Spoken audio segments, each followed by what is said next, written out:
Midang deui. Medar deui. Ngahanca deui. Tur ngahibur deui wargi Dahlia. Dina radiona sewang-sewangan. Kupidangan. Dongeng Sunda ti Dahlia.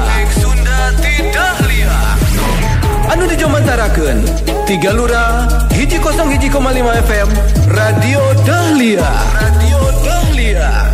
Dina jejer carios. Si Konceleng. Wilujeng ngadangukeun.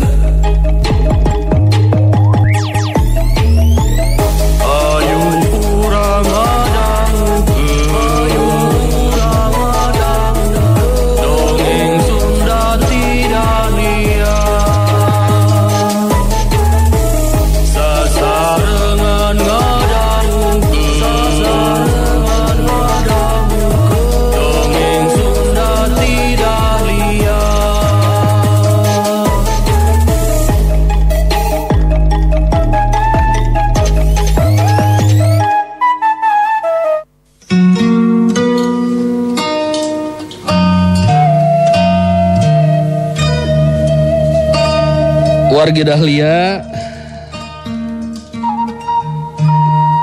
keluarga Prawira sareng keluarga si Konceleng ngaraos bingah nu taya hingga rehna regawa parantos tiasa kempangariung sareng kulawargana nyata keluarga Prawira sareng Ibu Ramana anu sababaraha tahun katukang regawa diculik ku Dening Samurti ku Gardewa alias Gardewa mohon maksud teh mun ayeuna alhamdulillah tos tiasa tepang deui riung mumpulung sareng keluargana.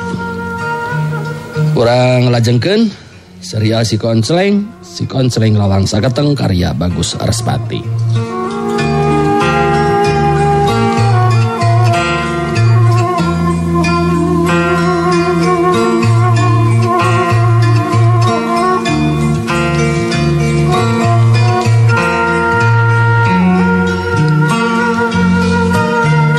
Wargi Dahlia, urang tinggalkeun heula kaayaan di lembur Mekarjati. Si Konceleng jadi lain ngan ukur ngabing-bing rugawa wungkul. Tapi oge regawa tetela dipercayakeun ku Prawira pikeun dididik ku si Konceleng. Jaturkeun di tempat sejen di salah sahiji kuburan nu tayalian ti kuburanana Juragan Gandara. Harita aya wanoja geulis anu keur ngembang atawa nyekar. Tukangeunana nangtung di tempat anu rada anggang hiji lalaki kolot anu kungsi jadi abdina Juragan Gandara. Mantini ngaran eta wanoja teh. Kawilang anakna Juragan Gandara ti gundik atawa pamajikan anu resmi nu aya di salah sahiji lembur. Juragan Gandara haja tara nyabit ngeunaan Mantini sabab sieun anakna dipenta ku Ki Geger Sunten nu jadi guru na pikeun jadi korban bakti suci teh. Dina kaayaan paroman alum nguyung sanggeusna nyekar harita Mantini terus nangtung ngareret ka lalaki kolot teh narik napas panjang teu lila terus nyarita.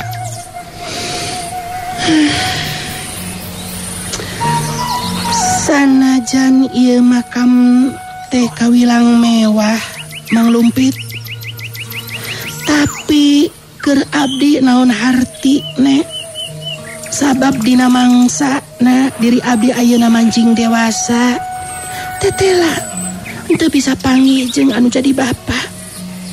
Kaayaan anu bener-bener ngaprihatinkeun pikeun diri abdi. Nu disebut Mang Lumpit lalaki kolot teh harita ungeuk bari terus ngawalon. Paromana jelas ngemuka sedih, ras inget ka dununganana nyata Juragan Gandara.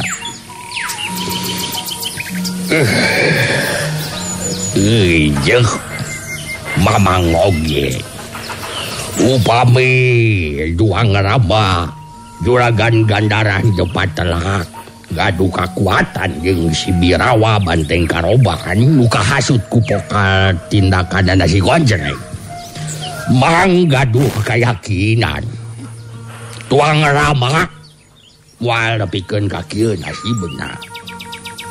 Mantini katingali keuretan beungeutna jadi kereng sorot panon semuhurung aya hawa nu ngahayap panas dina jero dadana. Jalma anu ngaran si Koncleng memang teu waleh jadi catatan dina hate jeung pikiran abdi mah. Malah abdi geus janji dina ati kudu mampu males pati, males kanyeri ka si Koncleng. Aya paribasana hutang pati bayar pati, hutang jiwa bayar jiwa. Mang Lumpit unggut-unggutan. Memang ngarti upama mantini nepikeun ka kitu sikap jeung caritanana. Sabab Juragan Gandara saat tadi nama hayang dijadikeun pamuntangan dirina tutas anu jadi indungna ninggalkeun alam pawenangan. Ripek teh waktu dipapai laratanana tetela anu jadi bapak geus leuwih ti heula mulang ka alam kalenggengan anu jadi gara-gara nama nyata jalma anu ngaran si Koncleng. Ya ari Babang mbah nyanggakeun be eta mah.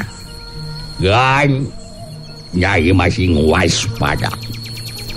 Sabab sanajan ya si Koncleng geus korot kayaana.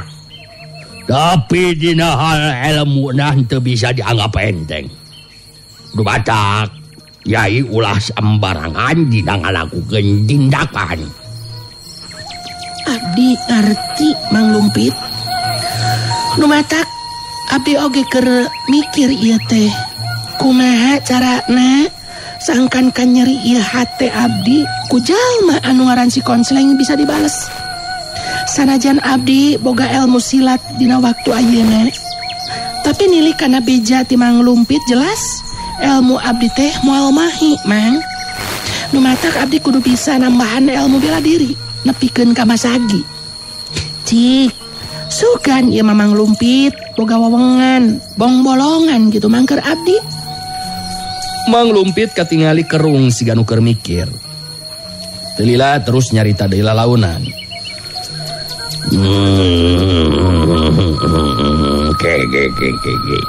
Mang jadi ingat ya. Yen Juragan Gandara almarhum Tuang Ramade kagungan dua guru. Nyata Ki Geger Sunten sareng Ki Mantorong. Oh, Mantarong tah eta maksudnya. Ngan ari Ki Geger Sunten matos jelas teu aya di kieuna. Sabab geus diala jiwana ku si Koncleng deui bae eta teh Nyai. Mung duka tah Ki Mantarong mah. Nah masih kene aya di kieuna tapi henteu ieu teh. Salebah dieu mamang teu acan bisa masjikeun. Ngadenge ngaran Ki Mantarong disebut ku Mang Lumpit. Kahudang deui sumangetna Mantini. Teu lila Mantini terus nyarita deui. Ngaturkeun nuhun lamun kitu Mamang. Hartina aya harepan pikeun diri abdi nambahan ajen pangarti. Apal kene Mang Lumpit di mana dumu matuhna Ki Mantarong teh Mang? Ya ari dumuk matuhna mah Mamang masih kene inget Nyai. Jadi maksud Nyai teh kumaha ieu teh? Nya anterkeun kuring ayeuna ka dumuk matuhna Ki Mantarong. Ngan nah eta Ki Mantarong teh yakin luhur ilmu na Mang? Ish, ari Nyai Mantini. Aduh moal jadi guru na Juragan Gandara Tuang Rama. Lamun teu luhur ilmu nama. Ki Mantarong kawilang jago kolot anu susah neangan tandinganana gitu. Hade lamun kitu mah urang teu kudu deui micen waktu anu teu puguh Mang. Ayeuna gancang abdi jajapkeun sarta tepungkeun jeung Ki Mantarong. Abdi hayang ngayakinkeun langsung sarta hayang buru-buru bisa guru ilmu pikeun neuleuman ilmu nek anu akhirna dina waktu anu teu lila abdi bisa maleskan nyari kasih konceleng kitu tekad abdi anu geus teu bisa dihalangan deui Mang. Mamang oge ari nyai geus gili gepikir gitu manya daya bayana. Kumabang bakal diantar. Ya mudah-mudahan be atuh Ki Mantarong masih aya di kieu nya. Ya iraha urang ngabujeng ka tempatna Ki Mantarong. Leuwih gancang tangtu leuwih hade Mang. Abdi geus teu sabar deui hayang geura bisa buru-buru nambahan ilmu. Sangkan bisa gancang lasan jiwa nasi konceleng. Ya atuh ari kitu mah hayu we atuh ayeuna urang nepungan Ki Mantarong. Keun belah. Engke mamang anu bakal nerangkeun ngeunaan Juragan Gandara bah. Tutas aya kasapukan kitu mah harita Mang Lumpit jeung Mantini terus lumaku pikeun ngajugju ka tempat dumuk matuhna Ki Mantarong salaku jago kolot anu kungsi jadi guruna Juragan Gandara.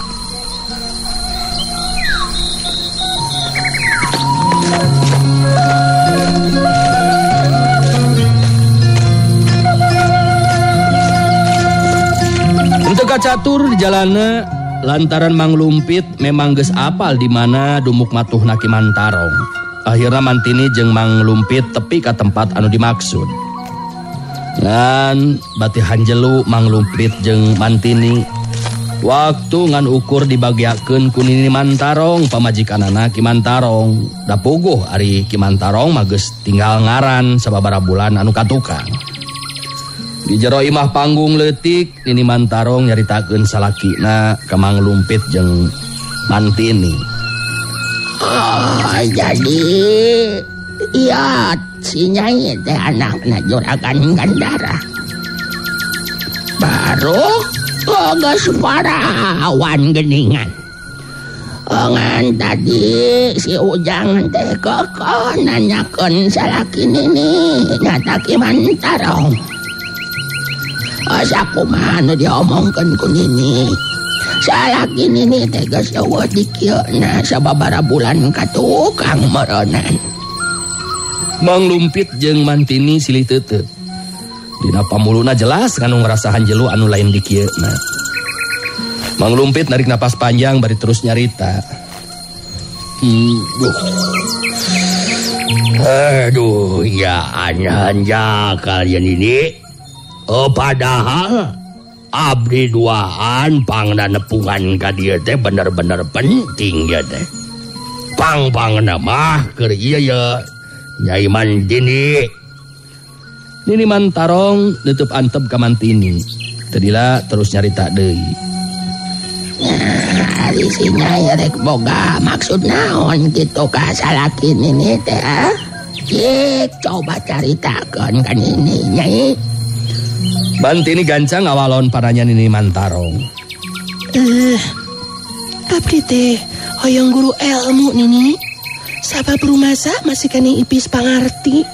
Kangaran mah naon kangaranan masagi pangarti mah berenang untuk awewe teu lalaki cek abi mah Nini. Bisa wae saha wae oge. Nini Mantarong ngareret ka Mang Lumpit terus nyarita deui. Jadi iya si Nyai teh geuningan hayang guru ilmu Ujang kitu. Kumaha tuh da salaki Nini apanan geus eueuh di kieu nah. Dari ini mah teu bisa kana ilmu silat atawa bela diri. Mang Lumpit kadenge harita nyarita.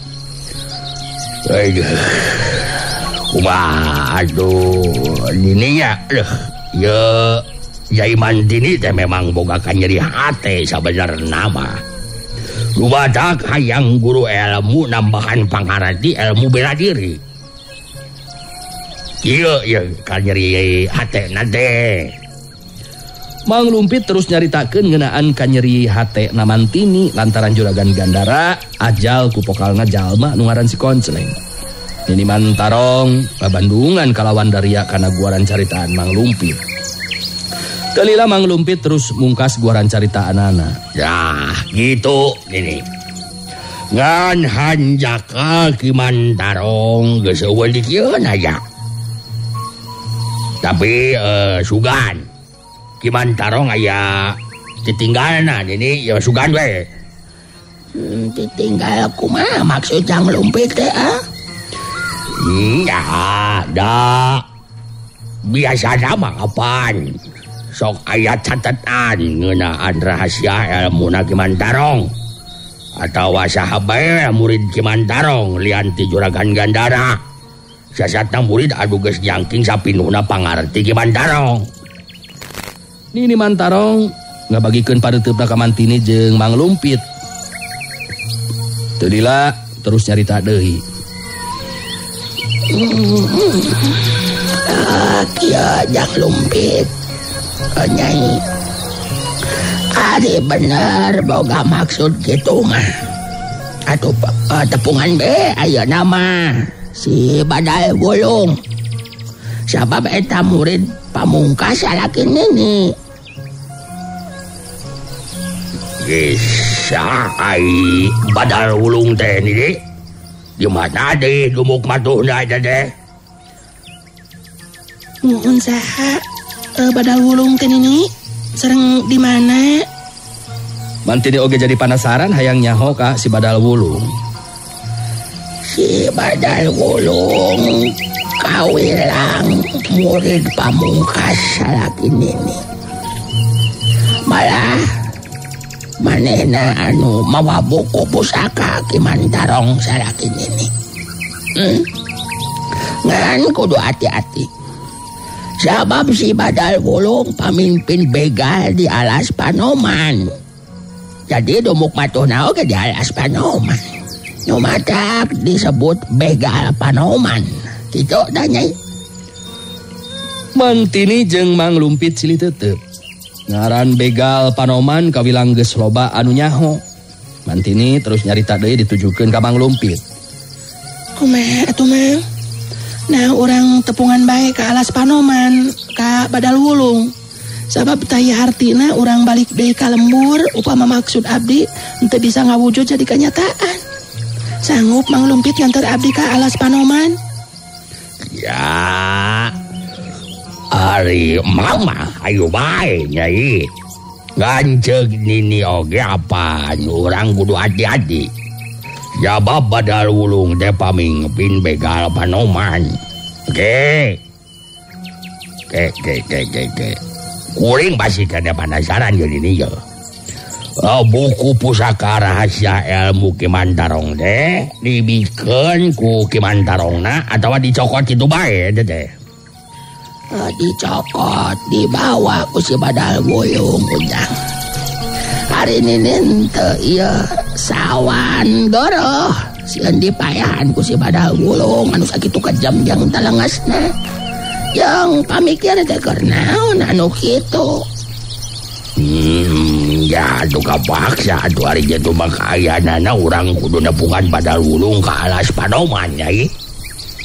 Mantini anu memang geus gilig pikir hayang bisa maleskan nyeri ka jalma anu ngaran si Konceleng geus teu mikirkeun deui bahaya mangsa nepungan jalma anu ngaran Badal Wulung pamimpin begal Panoman. Nu penting maksudna bisa laksana. Kadenge Mantini harita nyarita deui. Ulah micen waktu ente puguh Mang. Ayeuna mah urang miang bae ka alas Panoman. Urang teu kudu sieun ku Badal Wulung sapedah pamimpin begal. Saha nu nyaho geus ditepungan mah bakal ngabantu ka abdi. Dina harti sarua ngarasa Mang nyerikeun hate lantaran ama Gandara masih keneh muridna Kimantarong. Mang Lumpit sanajan dina hate mah aya rasa salempang tapi kapaksa nurut kana pangajakna Mantini. Geus kitu mah duanana terus pamitan pikeun neruskeun lampahna nuju ka alas Panoman.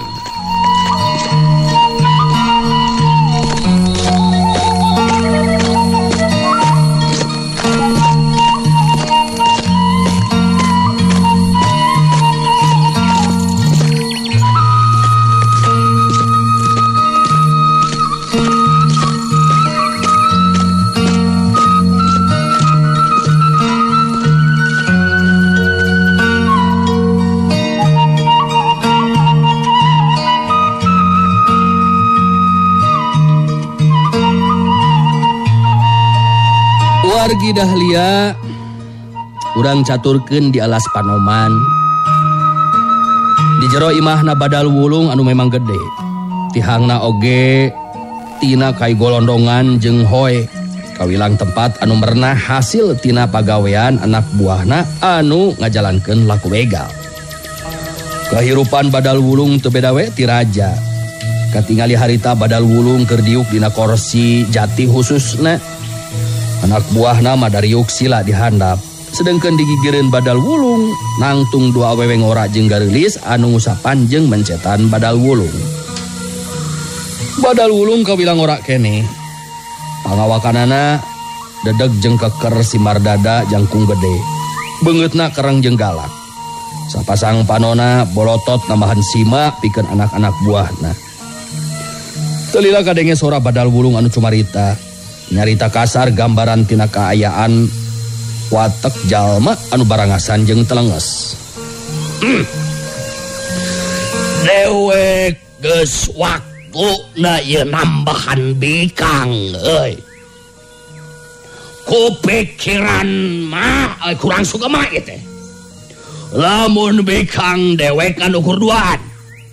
Jadi kudu aya saurang deui wanoja anu maturan di dieu.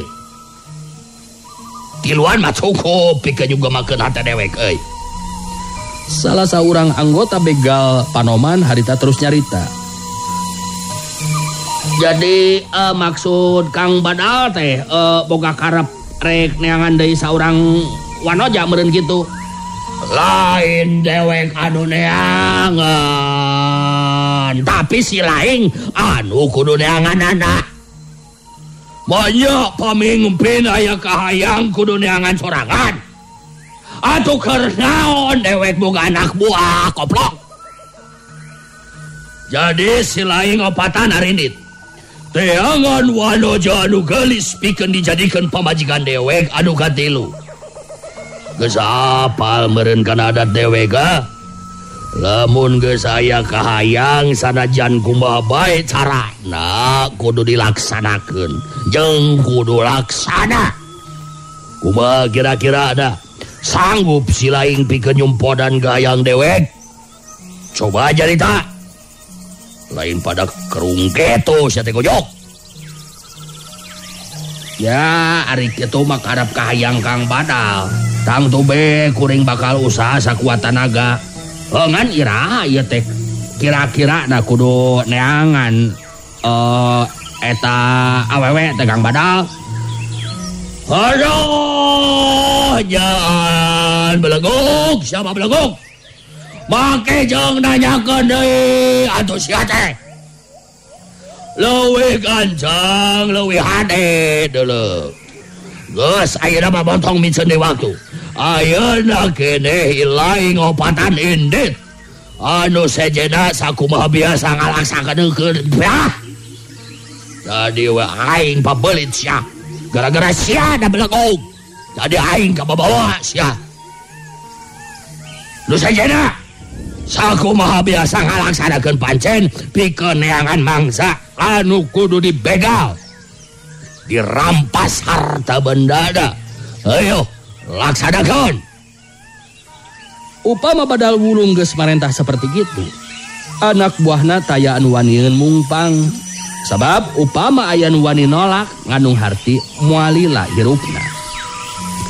Opat anggota begal Panoman harita terus indit pikeun neangan wanoja geulis sakumaha anu dipenta ku anu jadi pamimpinna.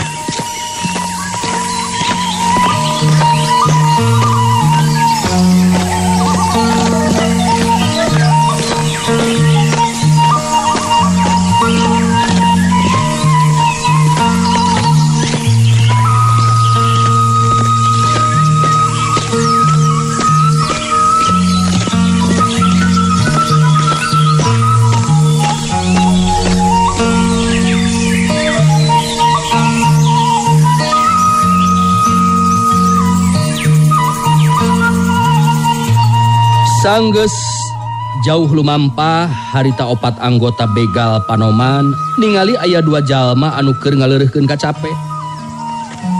Anu taya lian Timantini jeung Mang Lumpir. katarik perhatianana ningali kagelisan Mantini. Opatanana terus nyamperkeun.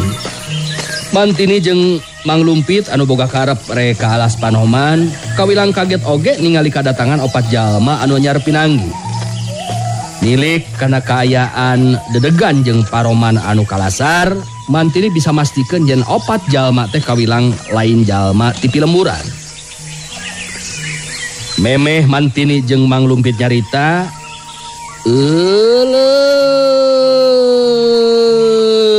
waktos. Nah, wargi parantos teh kapan geuningan. Duh hanjakal pisan. Ya serial si konseleng kedah di tunda deui wae dinten ieu insyaallah lah. Enjing urang lajengkeun deui kumaha lalampahan Mantini sareng Mang Lumpit oge. Begal Panoman urang guar sakedik-sakedik enjing. Atuh simkuring dinten ieu Pandeden Meri undur pamit. Hatur nuhun kana sada paratosanana hapunten samudaya kalepatan wilujeng kantun permios. Assalamualaikum warahmatullahi wabarakatuh. Panteng radio, panteng Dahlia. Enak-enak langgamnya Dahlia. Brungah. Go go go go go. Goyang. Wargi Dahlia, cag heula, urang cageun heula. Dugi ka dieu, dongeng Sunda ti Dahlia dina dinten ieu. Dina carios si Konceleng. Tong hilap ulah dugi ka kantun. Enjing patepang dangu deui dina acara sareng tempat anu sami mung di 101,5 FM Radio Dahlia. Wilujeng kantun permios.